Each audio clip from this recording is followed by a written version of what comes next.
looking at this problem, we have an equation, we have variables on both sides, we have distributed property, we have some combining like terms, we got a whole bunch of stuff happening here. So when you have something like this, what you want to do is first see if there's distributed property that you can do. And hopefully you can look at it and see over here, I have a -4 that needs to be distributed.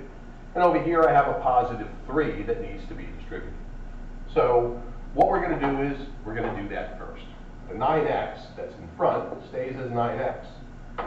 And then the -4 we're going to distribute.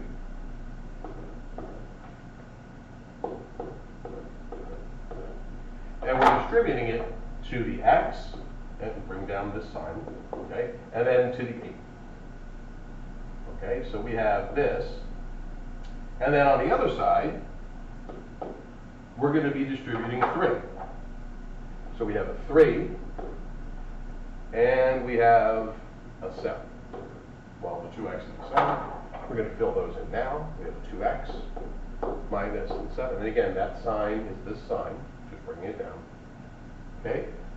Now, if you look, anything that's in black is originally in the parentheses. Like, originally, we had the x was in the parentheses, the plus was in there, and the 8 was in there. Right? That's these pieces here. On the other side, the 2x was in there, the minus sign was in there, and the 7 was in there. Okay, so we can see how we got all of our components. Now what we're going to do is we're going to go through and simplify. So we have 9x, -4 times x is -4x. We have a plus, and then we have -32. At this point, this plus sign that you see here, totally optional, don't need to have it there, because we know that if we just put a -32 there, it's the same thing as -32. So if you don't want to write that plus sign, you don't have to. On this side, we have a 6x minus and then 21. Okay, so we've distributed everything we can. Now what we have to do is we have to see, is there any place we can combine our like terms? Well, and again, if you look on the left side of the equal sign, you can see there is a place to combine. We have a positive 9x and a -4x. So if we combine those, we're going to end up with positive 5x. And then just bring everything else down. -32 equal to 6x and then -21. Now, there's no more combining.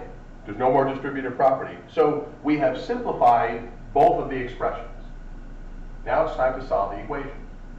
To solve the equation, we have to get the variables on one side and the constants on the other side. So again, you can do this any way that you want to do it. You can subtract 5x from both sides first. You could subtract 6x from both sides.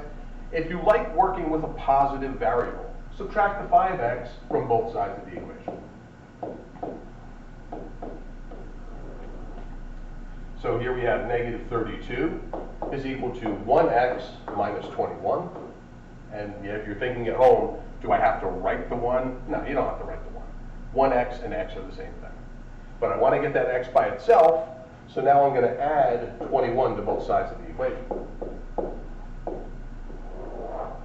So that's going to give me -11 is equal to 1x, or in this case, just x. So x equals -11. Hopefully from this you can see that once you've simplified everything, this equation is just like equations you've done before. Get the variables to one side, get the constants to the other, and then you can, just divide out and get your answer. The number one area that you have to be concerned about, where kids are going to make mistakes, is right here. This is a -4 that's being distributed, not 4. It's -4. Remember, that sign in front of the 4 goes with the 4. It's part of that 4. When we started talking about what's a term, right, we always said the sign in front is part of that term. So that negative sign is part of that 4. Hopefully this will help.